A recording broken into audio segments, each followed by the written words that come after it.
So this is vlog number 2, and my voice is going weird because I haven't done a vlog in ages.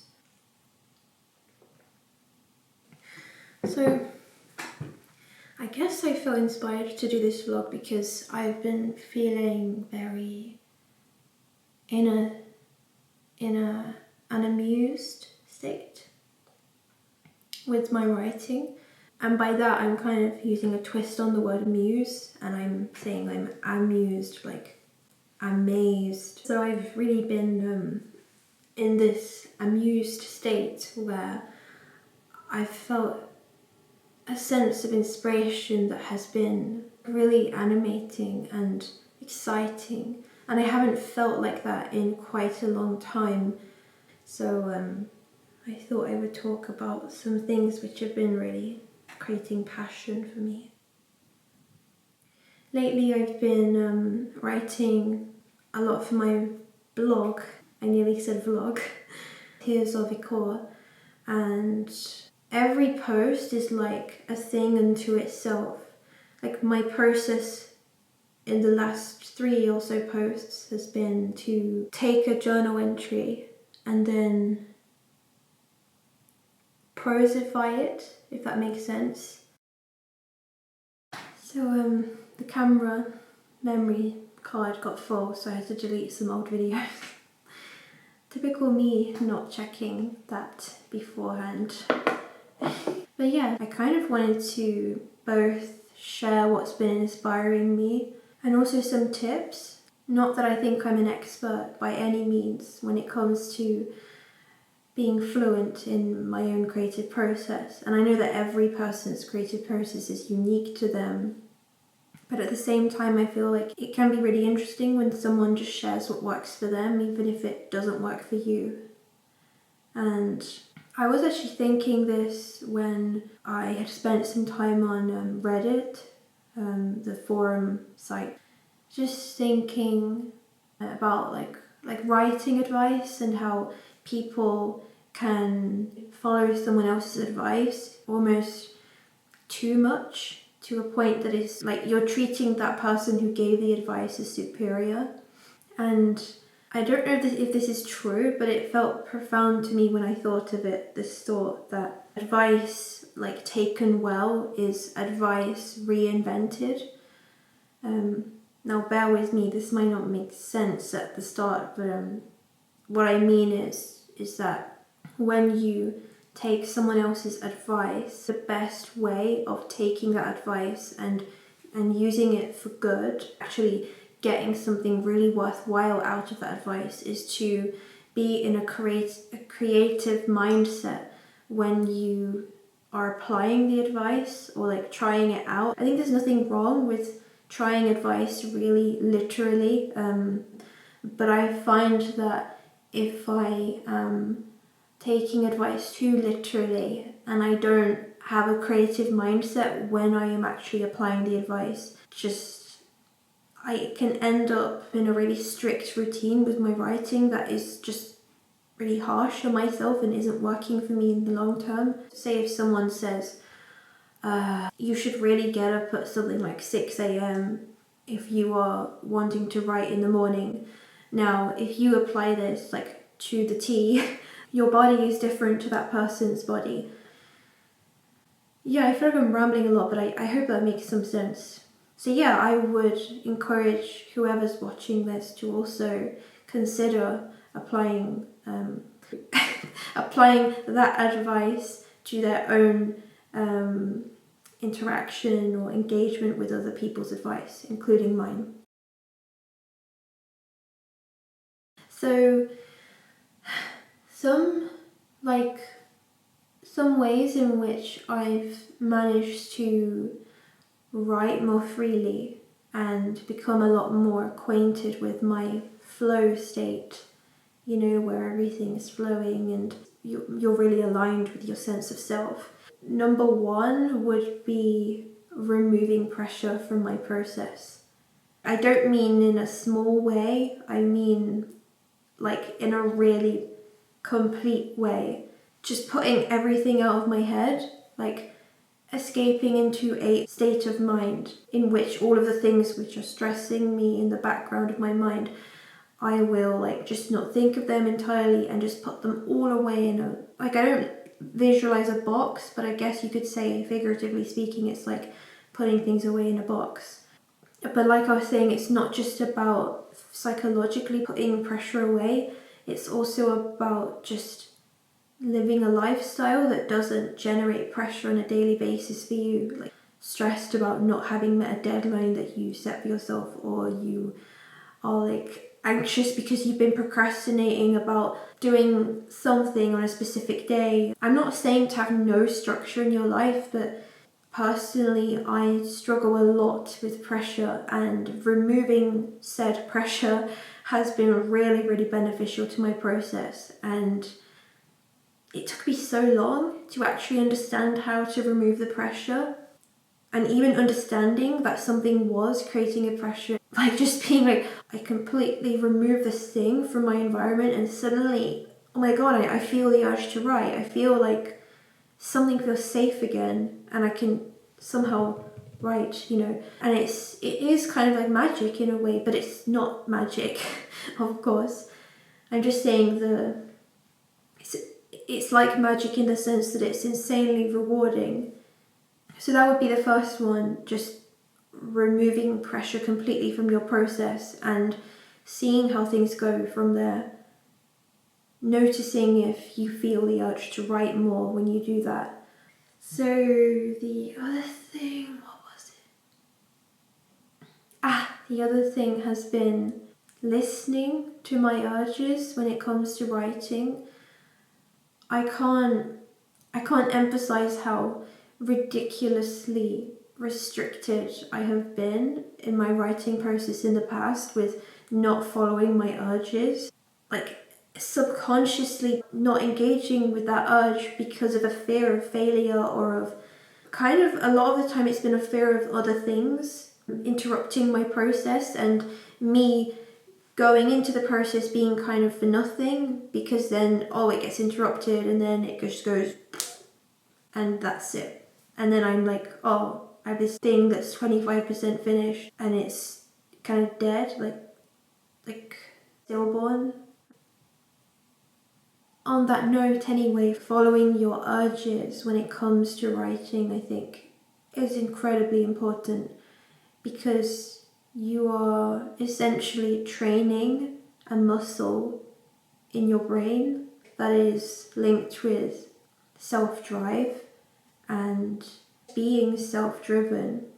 Because if you're a writer who is tackling a really long-term project, and you can't even act on your urges when it comes to short-term projects, you're gonna run into issues, really. Especially if you're the type of writer like me, where I'm very intuitive, in the moment. I guess you could call me a pantser. Remember that when you feel the urge to write, that's special and that is worth writing down, and you will look back on all of the things you have written and feel grateful, feel inspired even by seeing what you've written.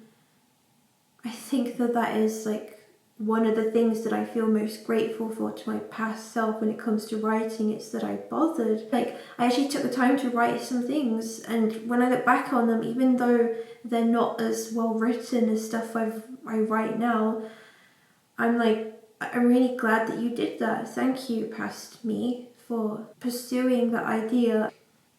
I just find it very meaningful. And this all kind of leads me into the next point. Make notes as a writer. Because any idea, it's like a quick sketch when you take a note. If you don't note anything down, when you go to the page, when you go to write, like, at least for me, it kind of just goes, it all explodes out in a really messy way, and there's a very little sense of structure to what I write when I approach writing seriously in that way. My notes can really help me to be in a retrospect sort of state of mind, and to look at the thoughts I've had in the past or little passages I've written and thinking, where would this best fit? Because it's tangibly there in my notes, I can much more easily do that. Find the best place for it to fit in this larger piece of work. I find that a lot of my ideas, it's kind of like a gamble, so a lot of my ideas come when I'm either waking up, very, very often comes then because my brain is quite active when I wake up. All the ideas come when I am falling asleep, which is even more annoying. There's like a 50-50 chance, I say, or maybe more a 60-40 chance that the idea is going to be good and worthwhile, worth noting down. I would say, like, just when it comes to making notes when you're like supposed to be sleeping in bed, try to have some boundary. Like, if you are really in need of sleep and you don't even want to be creative the next day, I think it's okay to just let the idea go, because sleep is important. And I think that applies to any process, any craft that you might be working in. So the next thing I was going to say is engaging with media, other works of literature or film or even games, if that's how you inspire yourself. So in my case, I've been starting to read a lot more again. I stopped reading actually while I was at university. Sounds weird because I took English literature as my degree, and I stopped any pleasure reading, so reading that was for my own enjoyment. I think it was just because I couldn't keep like reading in a working, unpleasant way, like, you know, kind of forcing yourself to read something that's boring to you or that you don't feel any connection with, as is the case at university. Like, you're going to encounter texts that do not bring you much. And then, you know, like, also reading for pleasure, like, I just couldn't tackle both of those at once. So I chose to prioritize my degree and suppressed a lot of my urges around that time as well, like starting creative projects, writing for pleasure as well, yeah, and also reading for pleasure.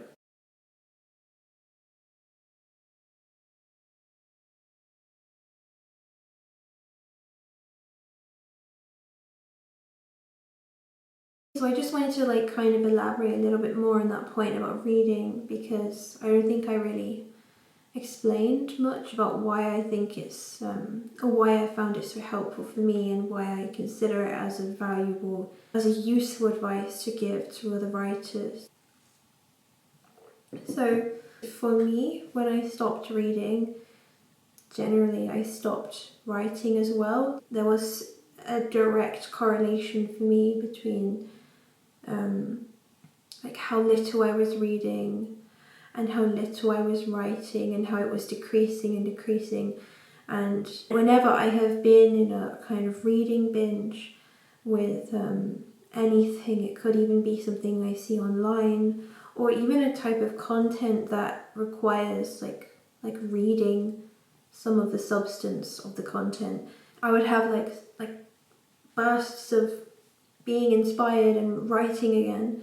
Since we moved here and I have this nice room, so I can just read in it whenever I want, I've been setting a kind of like a new way of being for me, of just reading more. So far, yeah, it has been really helpful. It has sharpened my own writing, and I think that's a really important thing to remember as a writer. It's that you are like not only a writer, you're also a reader. You are a lover of words and of writing the craft itself, and I think any reader can also potentially become a writer, because they are engaging with the medium of writing regularly and passionately, so they are indirectly picking up the skills of writing. If you have any potential to be a writer or to improving your writing, then reading is going to be really helpful, because it is a way of sharpening the skills you already have and also of internalizing new skills. Yeah. I actually forgot about this other tip, and I also have forgotten it just now, but I know I was going to say something about it. Oh, I'll pause. Okay, I've remembered what it was. I've actually got some notes, so like just here. Yeah, so this other point was taking space, like serious, disciplined space from social media can be really, really helpful. And this kind of ties into the point I mentioned earlier about removing all pressure. And I think this, for me, it comes hand in hand. The thing is that social media was always a source of pressure in some way. Whether external, like seeing notifications on my phone distracting me, or making me think, oh, I should post more, I don't post enough, or oh, I should engage more, I don't engage enough with other people, etc., etc. There were also ways in which it would be an internal pressure for me. I just found that it really wore on my self-esteem. Like the pressure I felt from myself to be more productive and to do more and to achieve more and to be certain ways, to express myself in certain ways, that certain ways were better. Like all of this crap I just internalized from using social media. And I can tell you that when I quit social media, when I like the only fast food social media I was using when I did the full-on quit was Instagram and also Threads. And I deleted Threads because I realized I just don't like this app at all, and every time I go on it, it's a doom scroll. Yeah, just not very interesting. And I also quit Instagram at the same time. And I did this around the time that there was a massive like blow up of, oh, Instagram is using our content for AI and corporate parasites. And I had already been like sick of this app, sick of Threads and sick of Instagram before I did this. But this was the final straw, and I'm glad that there was a final straw that I did this, because it was really what was best for me. I think I can say that with a 100% certainty that this was a really healthy decision for me to make. And yeah, so I deleted those apps when I was in Aix-les-Bains. So we had just finished our stay in Chamonix and we moved to Aix-les-Bains. We were staying there for months, and I just deleted it. I deleted it, and like literally days after I was writing again, like journaling in a more expressive way, like not just writing what had happened in the day, but also really like writing in a prosy kind of way about what had happened, and also elaborating more in my journal entries. Just having like detail and like imagery in there, and using all these techniques which I have just not used in so long. I also wrote several songs. I wrote one which I kind of just finished it in one day. Of course not the accompaniment, because I'm not that kind of musician, songwriter. I'm just lyrics and melody, me here. And I did two other songs. Like I wrote like lyrics for them, like not complete, but that's just like, I hadn't done that in like months. So I basically did more in a few days than I'd done in months. And the activator seemed to be, for me, quitting social media. And of course that did, it was like an explosion, like a peak, but then it plateaued out eventually. It's not like I've been writing like tons and tons of pieces just because I'm not on social media, and everything's fixed. It's not the case, but I do know that social media was a blocker for me when it came to my creative flow and process. So that's another tip to writers who may be similar to me. Maybe consider that. I think like doing a detox, maybe you don't have to quit altogether, but for me, and it was the best thing to just quit altogether. But for other people, a detox might make more sense. Now I'm going to be talking about what I've been reading and what I've been engaging with media-wise. So I want to kind of like open with The Collector by John Fowles. If you can see it. I don't know if it's like in focus, but yeah, I managed to get a secondhand copy from Fnac, which is like oh, it smells so good. Yeah, this is why I go secondhand.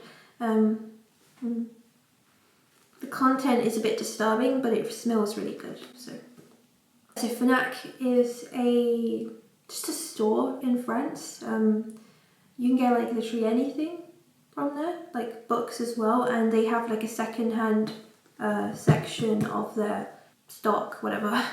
So when that arrived in the post, I didn't read it straight away because I was kind of scared of like, oh, what if I just can't finish it? What if I start and then I get bored and then it's like another book that's just unfinished for like months? Because that's how reading has been for me up until recently. And actually what happened was I finished it in 2 days because it was so gripping and so like fascinating and so raw and fresh. Even though it's from the 60s, I feel like I've never read a book that so candidly and so profoundly explores this subject matter of basically a lonely young man collecting butterflies who captures a more exciting specimen to add to his collection, a beautiful young woman. And I was just paraphrasing the blurb anyway, if you couldn't tell. The subject matter is really like, I don't know, it's kind of like a story that everyone knows. Some people have been kept in other people's basements. I've watched quite a few films with this subject matter because it's something that fascinates me in a morbid way, because I guess I am a woman and I live in this world where things like that happen to women. Anyway, so yes, this book is divided into 3 sections. So the first is, let's just say the plot, like most of the plot told from the perspective of Frederick Clegg, the protagonist, villain, whatever. It's a really fascinating book because it does invite you to sympathize with this character, the guy who abducts the girl. But then the second part of the novel is told from the perspective of the woman who is being kept in the basement, Miranda. And I started the book in the mindset of, wow, I really kind of relate in some way to the emotional turmoil that's going on in Frederick Clegg's head. That sounds like Clegg's head. I started the book with that kind of mind, that state of mind, like being like, I'm interested to know if he is like an all bad villain. This is John Fowles. I've heard that he writes very complex characters. So he is a very complex character, Frederick. So yeah, I found myself sympathizing in some ways with him. Not that I would ever kidnap another human being and keep them in my house. From the angle of his position within society of being someone rejected by most people and struggling to fit in or feel any sense of belonging in our world, I could relate to this. Also, being not diagnosed neurodivergent, but really resonating a lot with neurodivergent experiences, I could really relate to some of the prose from Frederick's perspective. Like when he would think about, I wish people could understand that I feel strongly as well. My internal world is intense in its own ways. And other people see his expressions, his behaviour, and they think, oh, he's empty, he's not even human. And Miranda herself actually says this. She says he's inhuman, he's not human at all, and there's this like dehumanization of him that I could sympathize with, because I feel like I have been dehumanized myself by other people just because I express myself differently to them.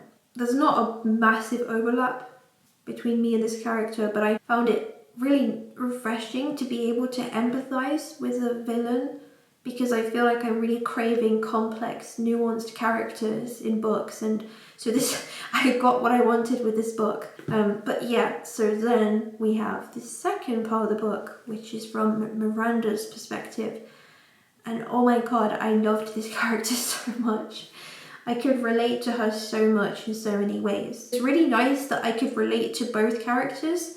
Miranda is an art student attending university in London. She got a scholarship, so she's quite intelligent, and you can see from her own thoughts she's quite intellectual, and like she's kind of secretly in love with someone she knew from before she was kidnapped. Yeah, it's fascinating how she's thinking about this man and fantasizing about what would have happened if they married and if they had babies. She's kind of escaping into her own obsession with this man. Like, meanwhile, Frederick is obsessed with her, and his obsession is like pretty explicitly immoral. And so it's fascinating how obsession seems to be some kind of theme in the book. And then the third section is all of the events summarizing into an end.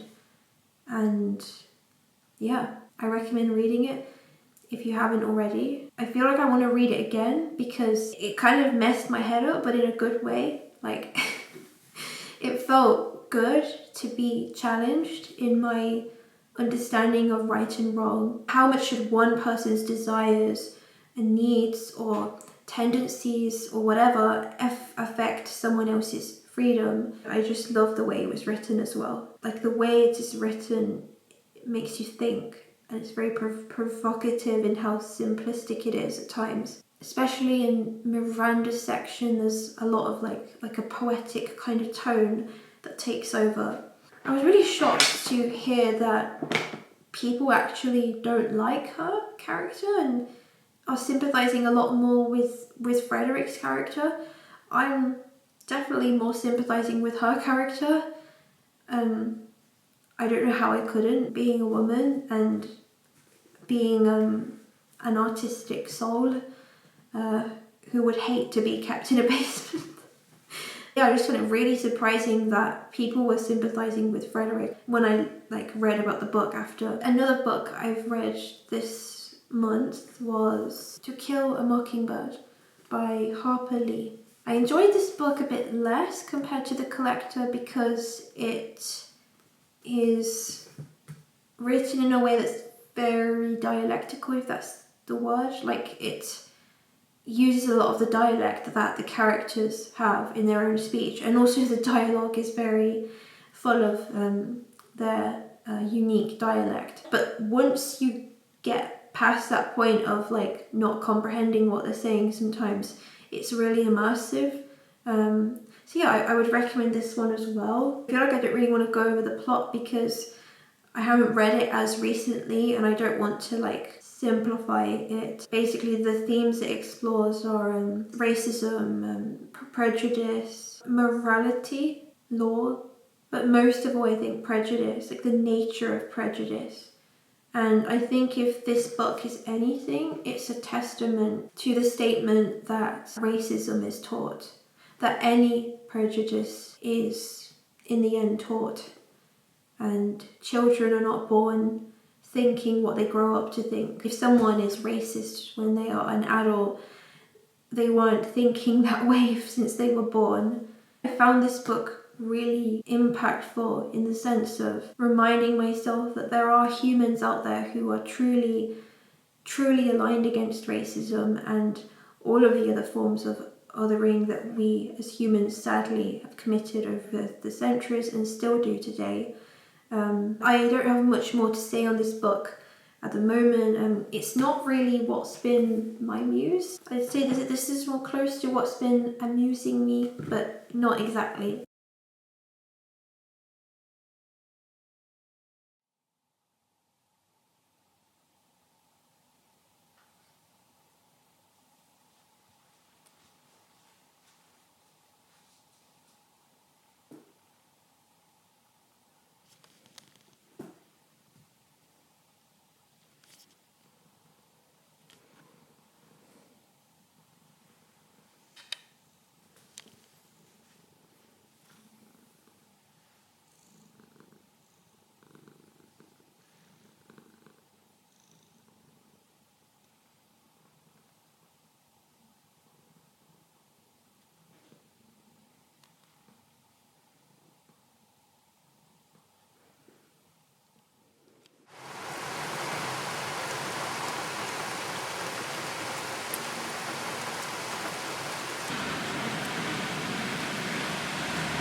As you may have noticed in the first part of this video, the vlogging gods really had something in for me. The camera kept either going flat or it was full. I mean, that was my fault, so I was kind of asking for what happened. By the end of that vlog, I was barely stringing a sentence together because I was so tired, and I'm not used to sitting in front of a camera and talking for like hours. I kind of struggled to really do justice to like the film which I wanted to talk about, and that's what I want to talk about now. So the film which I wanted to talk about is called Thelma. I'm pronouncing it in the Norwegian way because it is a Norwegian film. A shy girl who belongs to a religious family develops feelings for another student, Anya. Later, she discovers about her powers that could put the people around her in danger. That is worded really badly. She discovers about her power. Maybe it's translated actually and it comes out weird, but yeah. I just want to say I'm probably going to spoil the film, so if you don't want to hear about it, it's just, I really loved this film, so I would like to kind of talk about what I loved about it in a more elaborate way, because I feel like it's hard to just talk about things when I can't talk about things. So I watched this film, like, first time was a couple of weeks ago, and then I watched it like a week ago again.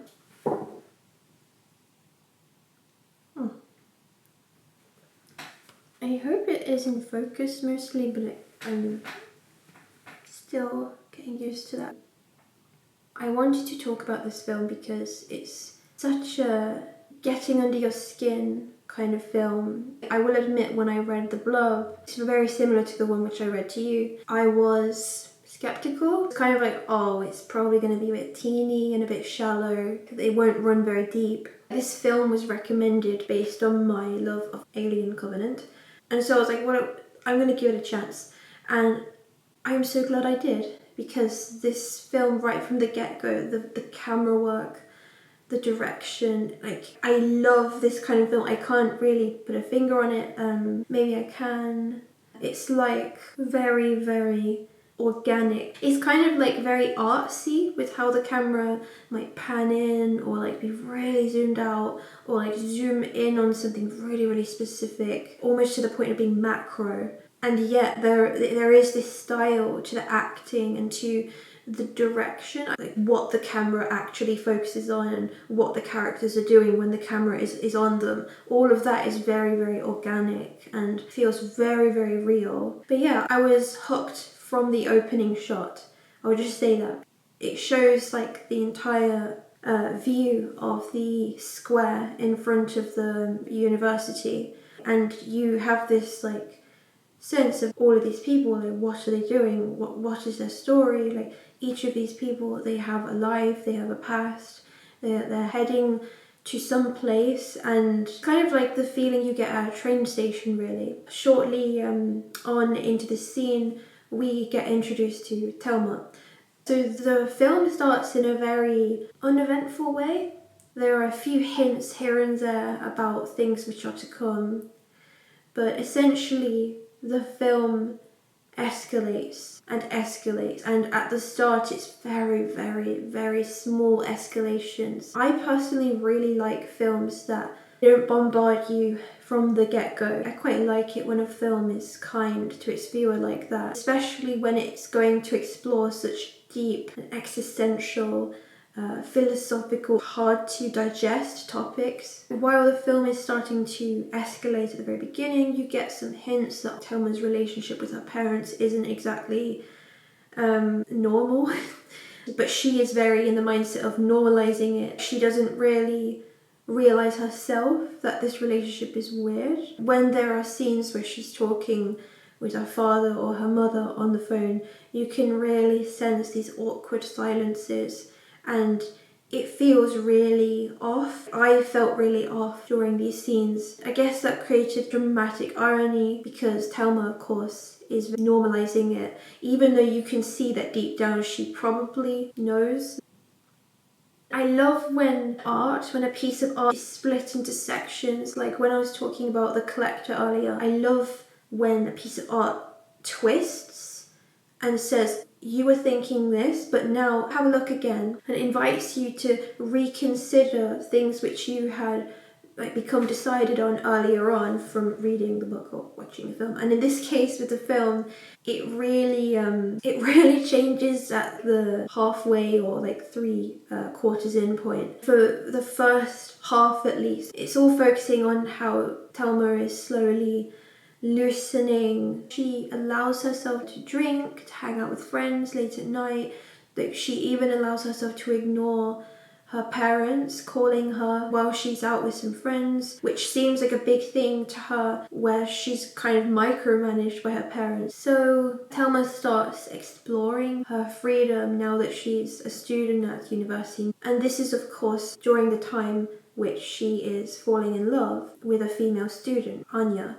Thelma is obviously very suppressed in her sexuality. This presents in how she, after kissing Anya or being close to her, she either vomits entirely or she has to hold back some vomit. But not just this, the vomit is something that's a more explicit showing of this, inner suppression. From the start of the film, Thelma starts to have these much more mysterious symptoms. She starts having seizures, which look very epileptic. And the very first seizure that she has, as far as we know in the film, is when she first sees Anya. And throughout the course of the film, she will have several of these. Something personal for me in this, I had childhood epilepsy, which means I no longer have any seizures now, but I did as a child. Luckily for me, my seizures were entirely facial, and it's partly why I really developed a sentimental attachment to the film, because I've never really seen a film exploring epilepsy and the kind of dark side of it. It's almost like vomiting, like how the body vomits against your will, but more scary because people are like, oh yeah, you're just vomiting when it's vomit, but when it's an epileptic seizure, they're like, oh my god, you're dying. And then you're like, oh my god, like I'm scaring this person. And yeah, I think this film explores that really well. I guess in a way, like how I said about vomiting is like similar in the sense that your body is doing something that you don't want it to, but it's just doing it anyway. I think it's interesting how Thelma experiences both involuntary urges to vomit and these seizures whenever she's around Anya. It's like it kind of draws the link between the two. She's internalized the disgust of her parents towards homosexuality, and then you have these seizures, and they're a lot more implicit or mysterious in their origin, but you eventually start to put two and two together throughout the film that it's probably the suppression of her sexuality surfacing, and there's some kind of violent psychological battle going on within Thelma. About the midpoint of the film, you become aware of this reality that Thelma can make people disappear with her powers. She can essentially want something so badly that she can make it happen. There are a few scenes that demonstrate this, but essentially what happens is that she subconsciously wants to make Anya disappear because she doesn't want to have these feelings. Like, she's literally praying to God in one of the scenes saying, take away these feelings. And so it makes some sense that during a scene where her power is being activated, she subconsciously actually makes Anya disappear. Then this kind of kickstarts the next part of the movie where Thelma is forced to both try to understand what's going on and try to dig into her past, like her history, to understand what is actually happening to her and why is this happening and how can she undo what she's done. But by reflex, gets in touch with her parents and seeks help from them. And during her first interaction with her parents, they drug her with tea. And so from the very get-go, you know, you're like, oh God, her parents are actually really f***ed up. But then once Thelma is basically incapacitated, we then are treated with this, but it's just really emotionally evocative flashback. Such a horrific concept. And I don't really want to say what it is because, again, spoilers, and if you haven't watched the film, then I would love for you to discover it on your own. But essentially you realise that Thelma had this power since she was very young and she did something terrible in the past. And it is truly horrific. And in this case, when she was a child, she also did it subconsciously. It was that she wanted this thing to happen so subconsciously that she made it happen while she was sleeping. So her parents are obviously aware that she has this supernatural power. So when they discover, oh, it's kind of been activated again, they are trying to keep her contained so that she won't harm anyone else. This part of the movie is probably my favourite because I really like the setting of being in the Norwegian countryside. Thelma is realising, I have done terrible things and I've done another terrible thing, and her parents aren't really trying to help her get Anya back. They're more trying to help her suppress her power again by turning to God. Her father says at some point that Thelma's power stopped expressing itself once she found God. The way that I explained the plot of the film is very simplistic, but honestly this film is full of so many nuances and little details that if I said every single one of them, this would turn into an even longer ramble. So I'm kind of just brushing over those, and I just want you to know that it's really not a straightforward, simple-minded film. It's really textured. That's what I want to say.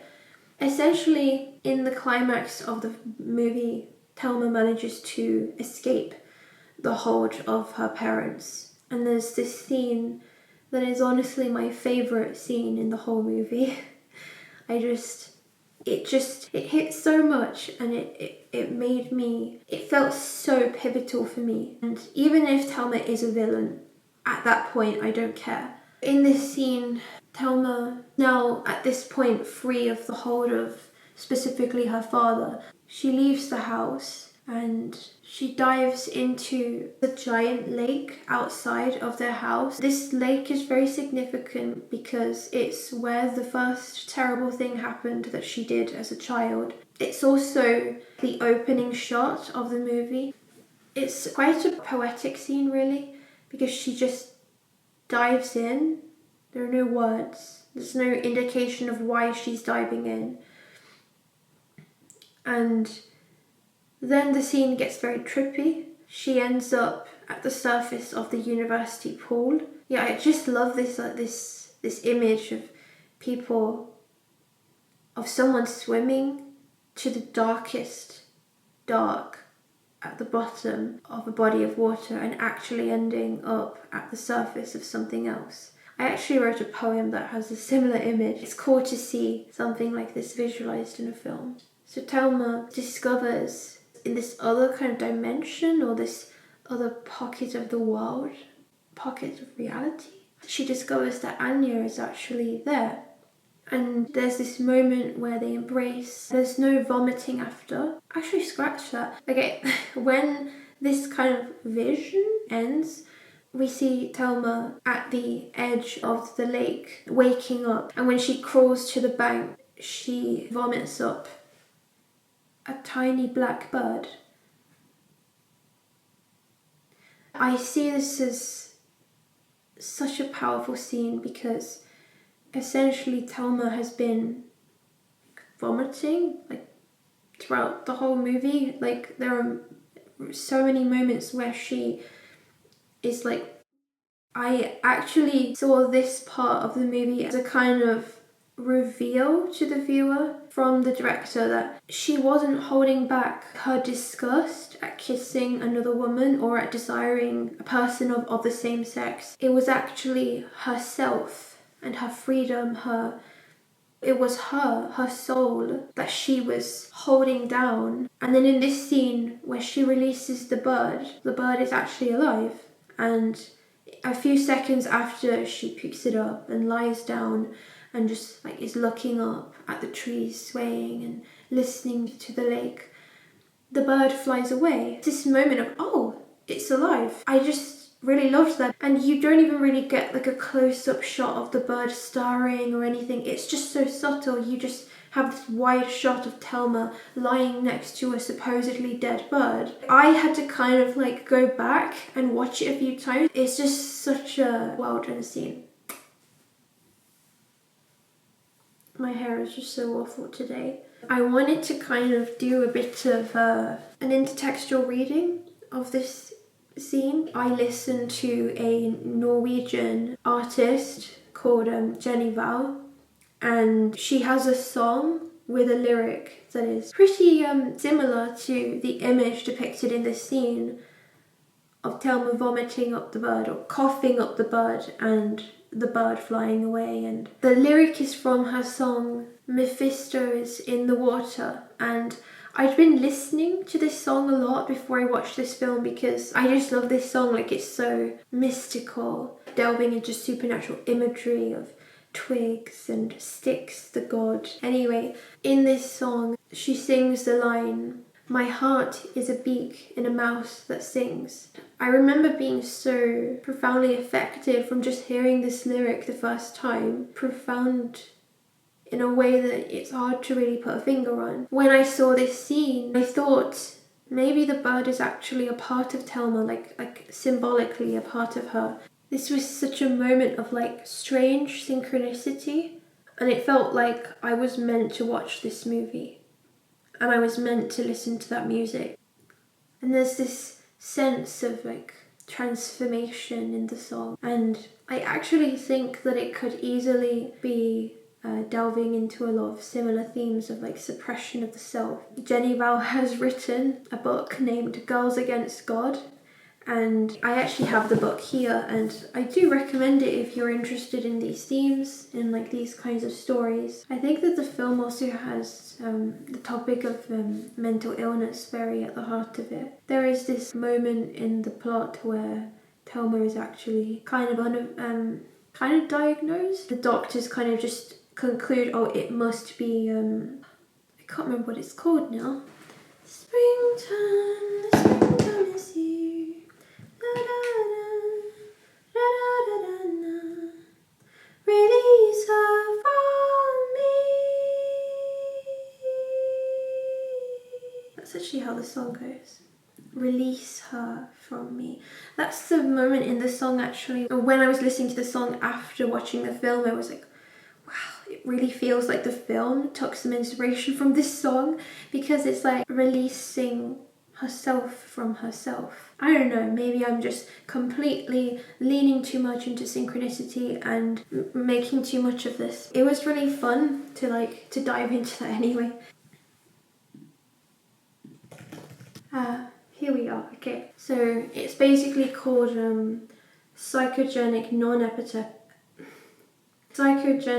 non-epileptic seizure. It involves attacks that resemble epilepsy-related seizures that are actually due to underlying psychological distress, not abnormal electrical activity in your brain. And it's mostly treatable through psychotherapy, talk therapy. And this was a very fascinating topic in the film. Essentially, Thelma does a bit of her own research, and she comes across videos of people having psychogenic non-epileptic seizures. And Thelma recognises, the film at least recognises that the majority of these patients are actually women, and even the word seizure in its origin means to be seized by the influence of someone else. This is the moment where the law of Thelma's power is being implicitly explored. And you can guess that in the lore of the film, these people were having these seizures because they were accessing their power. The film kind of concludes by the end that Thelma was having seizures because she was struggling against the expression of her power, rather than her power being activated or expressed was what caused the seizures. It was in a sense psychological. There's this sense of women throughout the history of humankind have been pretty suppressed psychologically, in their expression of their sexuality, their intellect, their interests. Across the whole board, really, women have been pressured and conditioned, really, by society, as well as and by extension the people around them, to not express their self fully. And this is really a theme in this book as well. It also explores that to some extent. Fresh, quite newly printed. You can see I've actually underlined some things. They wanted to find meaning in an existence marked by submission, quietude, conformity and tradition. The sword fight was band practice, a gig, a protest against uniform everyday life and the hopelessness awaiting them in modern adulthood.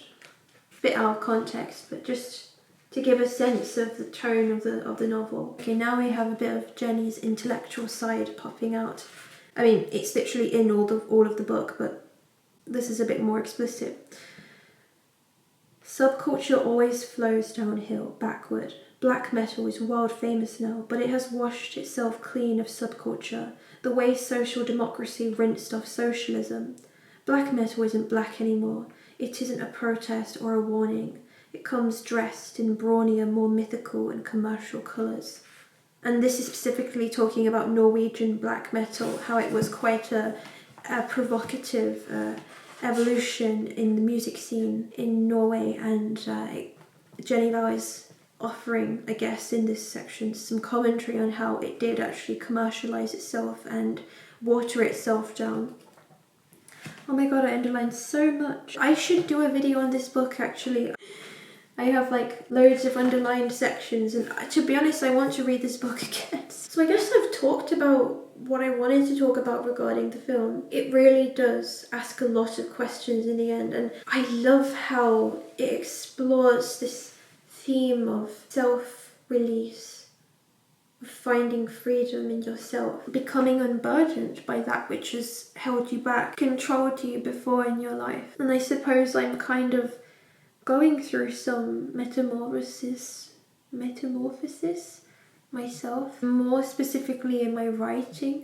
I've been very raw with my writing of late, and I think this film and Paradise Rot in part, I started reading it again, but I stopped because I felt like I was so inspired just by the beginning that I just kind of stopped. I do want to finish it, but it's so potent. I like to have long breaks. It's also a really good book to just binge read through and read really fast, which is what I did the first time I read it. But this time I'm being a lot more slow. Sorry, I didn't show you what the book was. It's Paradise Rot by Jenny Hval. Hval creates a parallel world that's familiar but subtly skewed. As intriguing and impressive a novelist as she is a musician, Hval is a master of quiet horror and wonder. Chris Kraus, author of I Love Dick. I did never notice that before. I'm not making it up, it's literally there. Anyway, so just to signal that I am moving on from the film mostly, and I'm just going to read you the blurb. Joe is in a strange new country for university and having a more peculiar time than most. In a house with no walls, shared with a woman who has no boundaries, she finds her strange home coming to life in unimaginable ways. Joe's sensitivity in all her senses become increasingly heightened and fraught as the lines between bodies and plants, dreaming and wakefulness, blur and mesh. This debut novel from critically acclaimed artist and musician Hval presents a heady and hypersensual portrayal of sexual awakening and queer desire. So you see, even this book, which has been part of my muse lately, is talking about sexual awakening and queer desire, but I just want to be clear that I'm not hinting that I'm going through a sexual awakening. Not that I would go into it if I was anyway in a vlog. I'm just being honest really. I'm not going through a sexual awakening. I'm actually going through a creative, artistic awakening, which I think is very similar and overlaps in some part to a sexual awakening. Because for me, having a creative drive is very like having a sex drive. Art is different because of course you're doing the act, the creative act alone mostly, unless you're collaborating with someone. But in my case, I'm a very solitary artist. I like to do my stuff alone and then show it to the world when it's finished and polished or not polished, depending on what my vision for the piece is. I'm going through like unshackling myself of so many beliefs I held in the past about how I should create, how I should be, how I should access my creativity, like what I should actually even write. I've been going through a lot when it comes to that side of creativity. It's been a really long journey, but at the same time I've gone through this chapter of the journey where I've had a lot of realizations and big pivotal shiftings in how I access my process and how I go through my process. This part has been very fast and quite tumultuous in a way, so it's also felt like quite a quick journey in some sense. Looking over my journals, my journal, I guess I have several journals. I literally journalize in Word documents, Notion, Simple Note, and my Apple Notes, and also like 2 or 3 books. Yes, so I'm starting a project where I'm collecting and curating all of my journal entries. I've noticed that I wrote like a massive amount of entries during the month of August, and it's really paralleled this change in my approach to my creativity, how I even think about my creativity, how I conceptualize it in my head. So it is kind of like an awakening in some sense. It feels like the long break, not the long break, the big break that I've been longing for and wanting and just dreaming of having and thinking, when is it going to come? When is it going to come? Oh, yeah, I can really breathe a sigh of relief at this point. I haven't really thought of it before, I just said it now. It's like climbing up a mountain, and I've been climbing up a really, really, really, really steep section of the mountain for so long, like for years, and now finally it's like a bit more flat, but it's still going up. It's like I can kind of breathe a bit. I think I shall probably end this video here. Oh my god. Oh, you can see my candle. I wanted to kind of say that I don't want to pretend to be more hygienic than I am for this vlog. I want to be real. I don't want to feed the societal expectation that seems to have taken root on YouTube when it comes to vlogs and YouTube videos in general, that you have to be hygienic to be considered a good person who is worth listening to. Most people don't have the energy or the time or the luxury even of keeping their place clean.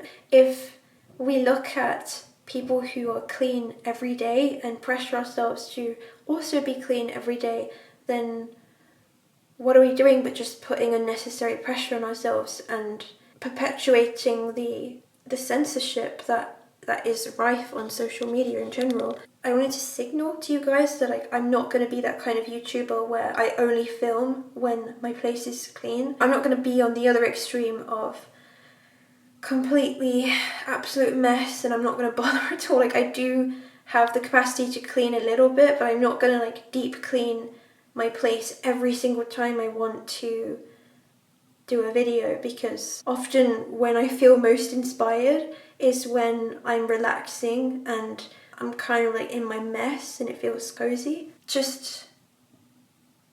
I don't want people to feel bad for not having things which I have or being how I am.